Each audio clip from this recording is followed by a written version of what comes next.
सुप्रभात मंडळी. मी नीलिमा पटवर्धन आणि आपण सध्या वाचत आहोत शिवा काशीद ही जी लेखमाला आहे मीनाक्षीताई देशमुख यांनी लिहिलेली. कालच्या पुढे सुरू करते. रुस्तमे जमान आपल्या महाली बसला होता.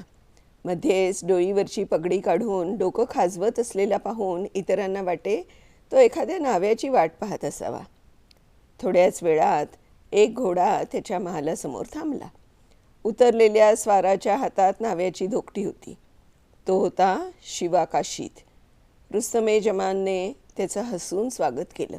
त्याला घेऊन गच्चीवर अशा जागी बसला की तिथून ते दोघं सर्वांना दिसतील, पण त्यांचं बोलणं कोणाला ऐकू येणार नाही. शिवाने आपले धोकटे उघडून साहित्य काढले. रुस्तमे जमानने डोक्यावरची पागोटे काढून त्याच्यासमोर बसला आणि शिवानं त्याच्या डोक्यावरचे केस भादरायला सुरुवात केली. शिवानं हळूच विचारलं, इथे कोणी येणार तर नाही ना? अरे कोई नाही आएगा, रुस्तमे जमान सांगू लागला. शिवाराजांना म्हणावे अफजल खान थोड्याच दिवसात 10,000 घोडदळ 10,000 पायदळ घेऊन येत आहे. पण बडी बेगमने त्याला वेगळाच सल्ला दिला आहे. कोणता?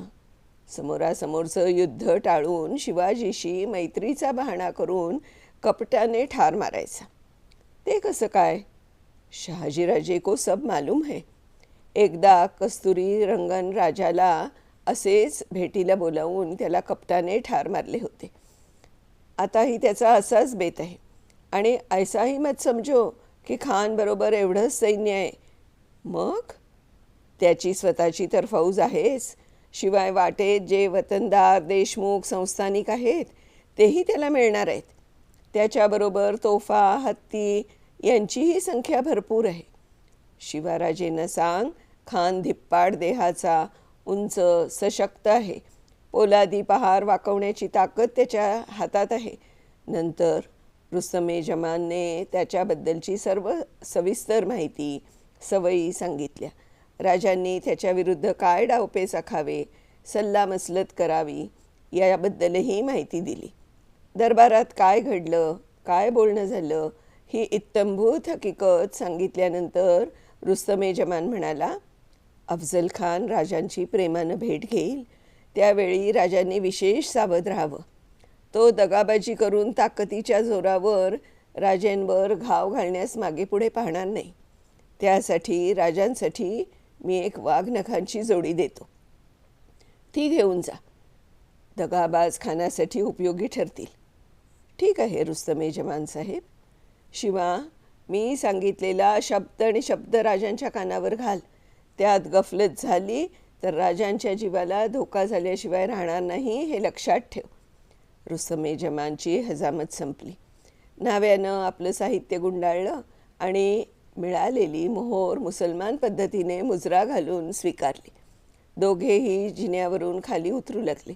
उतरता उतरता रुस्तमे जमानने फडक्यात गुंडाळलेली वाघनखांची जोडी हळूच शिवाच्या हाती सरकवली. शिवाने ती जोडी धोत्राच्या पिळ्यात पक्की गुंडाळून ठेवली आणि मागे न पाहता आपल्या घोड्याकडे निघून गेला. खांब फत्ते झालं होतं. रुस्तमे जमानकडून समजलेली बहुमूल्य माहिती घेऊन शिवा काशीद परतीच्या प्रवासाला मार्गस्थ झाला. खानच्या सैन्यात राजांची माणसं वेगवेगळ्या रूपात वावरत होती. त्यामुळे त्यांना विजापूरकडील ताज्या बातम्या वेळोवेळी मिळू लागल्या होत्या. राजांचं सैन्यबळ वाढत असलं तरी स्वराज्याचाही विस्तार तेवढाच मोठा झाला होता. त्यामुळे प्रत्येक ठिकाणी फौज ठेवावी लागत होती. ही सारी व्यवस्था लावून उरलेली फौज घेऊन रणांगणी उतरावं लागणार होतं. स्वराज्यावर हे आलेल्या मोठ्या संकटाशी मुकाबला करण्यास राजे सिद्ध झाले होते. अफजल खान जसा लढवय्या होता तेवढाच क्रूर, धूर्त, कपटी होता. या मोहिमेसाठी तो मनाने तयार नव्हता. का कुणास ठाऊक, त्याला एक अनामिक अस्वस्थ हुरहुर लागली होती. कदाचित हा आपल्या आयुष्याचा शेवटही असावा असं वाटून अखेरच्या मौज मजा भोगविलासात रमला होता. भरपूर सुखोपभोग घेऊन एके दिवशी त्यानं आपल्या 63 बेगमांची क्रूर कत्तल केली. आणि मोहिमेवर निघाला. खानाने वेगळाच डाव टाकण्यास सुरुवात केली. सह्याद्रीच्या दुर्गम भागातील गडकोटावर शिवाजींना आव्हान देणं सोपं नव्हतं. त्यांच्याकडे नेमकं किती सैन्य आहे याचा थांगपत्ता लागत नव्हता. ज्याने फतेखान सारख्याला धूळ चारली तो साधा नक्कीच नव्हता. हा डोंगरातला चुहा बाहेर काढला तरच काम सोपं होईल या विचाराने खानाने राजांना मोकळ्या मैदानात आणण्याचे डावपेच सुरू केले. राजांनी चिडून मैदानात उतरावं म्हणून खानाने मार्गात येतील ती गावं उद्ध्वस्त करायला सुरुवात केली. घरदारं पेटवणं, शेतीतील पिकांची नासाडी करणं, देवांच्या मूर्त्या फोडणं असे प्रकार करू लागला. राजांची कुलदेवता तुळजापूरच्या भवानीच्या त्या देवीचे त्यांनी तुकडे तुकडे केले. पंढरपूरला येऊन तिथले देवळी मूर्तींचा विध्वंस केला, पण त्याचे सारे प्रयत्न व्यर्थ गेले. राजे प्रतापगडावर असल्याची खबर खानाला लागली. प्रतापगड त्याच्या सुभेदारीतील ठिकाण. हा गड अतिशय अवघड. तिथून राजेंना खाली आणणं गरजेचं होतं. राजे त्याच्या कोणत्याच युक्तीला दाद देत नाहीत असं पाहून अफजलखानाने वेगळाच डाव टाकला. अफजलखानाने काय केलं बघा. त्यांनी सईबाई साहेबांचे बंधू बबाजी नाईक निंबाळकर यांना शिवाजींना मदत केल्याच्या आरोपाखाली कैद केले. सगळ्या वार्ता राजांना मिळत होत्याच. राजांनी नाईकजी पांढरे, आदिलशहाचे सरदार हे या खानाबरोबर होतेच. त्यांना मध्यस्थी करायला लावून बजाजी निंबाळकरांना मुक्त करायला लावलं. राजांनी आपण खानाला खूप घाबरलो अशी बातमी खानापर्यंत पोहोचवण्याची व्यवस्था केली आणि खानाला ते खरंही वाटलं. कारण राजेंना उघड्यावर आणण्यासाठी एवढा विध्वंस केला तरी ते समोर आले नाहीत. खानाला आपल्या विजयाची खात्री वाटू लागली. तो वाईकडे निघाला. तिकडे राजा अनेक तऱ्हेच्या चिंतेमध्ये होते. एकीकडे साईबाईंचं दुखणं बळावलं होतं. बाळ संभाजीचे हाल होत होते. दुसरीकडे खान स्वराज्याच्या छातीवर येऊन बसला होता. जनतेचे हाल तर कल्पनेबाहेर होत होते. त्यांची घरे, दारे, पिकं, माणसं उद्ध्वस्त होत होती. त्यांना कोणी वाली नसल्यासारखी स्थिती निर्माण झाली होती. अशा वेळी आऊसाहेबां संयमाचा सल्ला त्यांना देत असत. खान वाईत पोचला. त्याला प्रतापगडकडे यायला भाग पाडायचं असा मनसुबा ठरला. शिवाजी भयंकर घाबरला हे कारण खानला यायला पुरेसं होतं.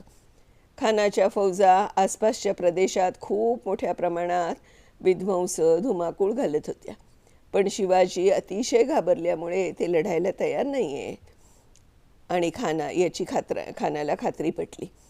राजांचं हेरखातं चांगलंच सक्रिय झालं होतं. काहीही करून खानाला जावळीकडे यायला भाग पाडायचं.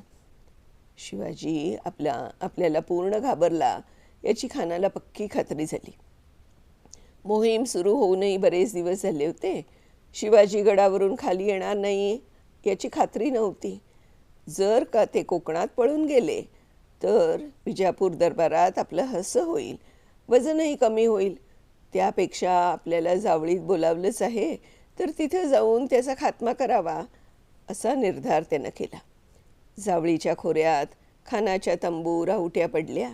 तिथूनच वाटाघाटीला सुरुवात झाली. राजेंचे वकील गोपीनाथ पंत खानाला म्हणाले, राजांचा आपल्यासमोर यायला धीर होत नाही. ते खूप घाबरलेत. आपणच गडाच्या पायथ्याशी येऊन भेटावं. अर्ध्या गडानंतर जनीचा टेंबा म्हणून एक टेकडी आहे. तिथे आपल्यासाठी शामियाना उभारू आणि तिथेच राजे धीर करून अगदी तुम्हाला भेटायला येतील. पंत पुढे म्हणाले, खानसाहेब, राजांना भीती वाटते म्हणून ते म्हणतात आपण एकटेच भेटावे. तेही एकटेच येतील. आपल्यासोबत 2-3 सेवक, वकील एवढं फक्त ठेवावं. राजेही तेवढेच ठेवतील. आपले सशस्त्र रक्षक काही अंतरावर ठेवावे. खानाला या अटी जास्त जाचक वाटल्या नाहीत आणि तो कबूल झाला. गुरुवारचा दिवस भेटीसाठी निश्चित झाला. खानाचे सैन्य 3 ठिकाणी विभागलं होतं.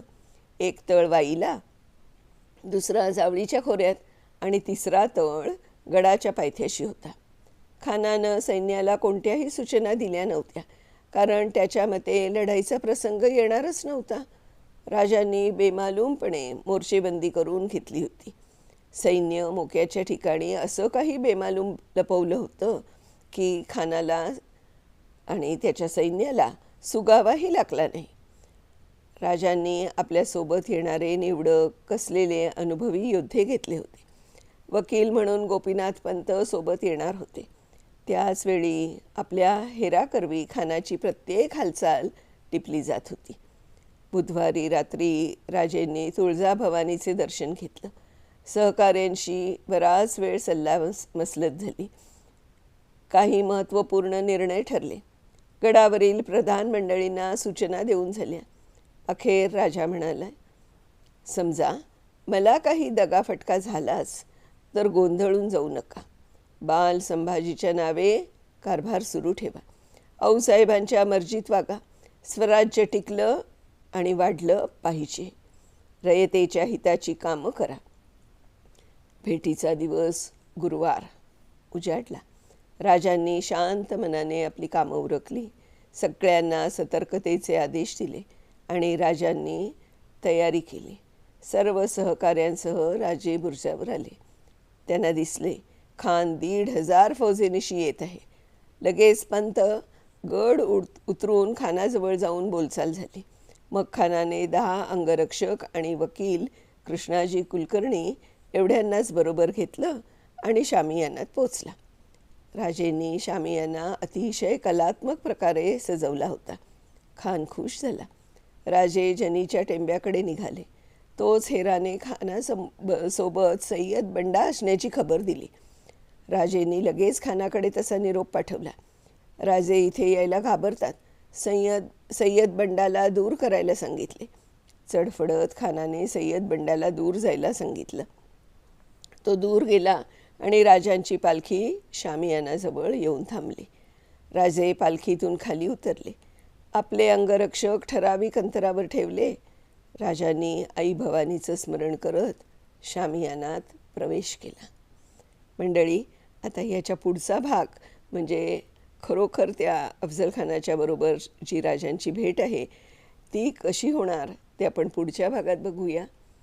तोपर्यंत मी नीलिमा पटवर्धन आपली रजा घेते. मीनाक्षीताईंचे खूप खूप आभार मानते. उद्या भेटूया. तोपर्यंत नमस्कार.